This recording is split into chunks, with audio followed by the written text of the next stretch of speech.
Solutions use multiple technologies. And that's what we have at Agile, because we understand you need to control that technology stack to be able to provide the next generation of flexible solutions.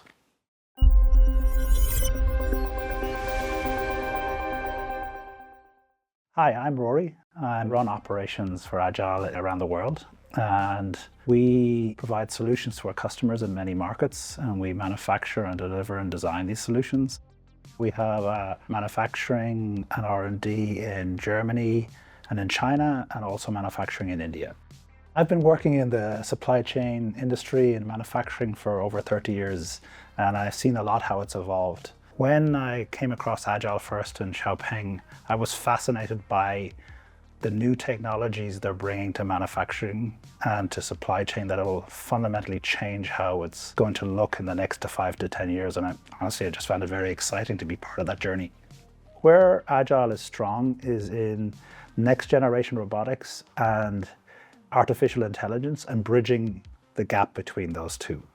That allows us, in essence, to solve problems in automation that weren't able to be solved before.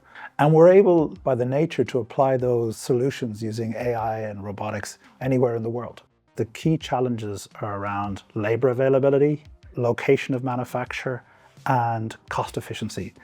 We believe the new technologies of next generation robotics and artificial intelligence, the combination of those, will help provide the solution to those questions that they're facing today.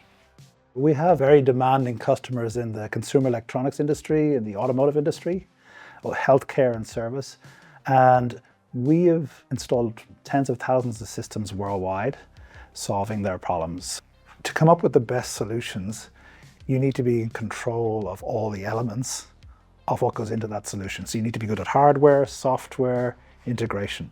Two things that I find special about Agile.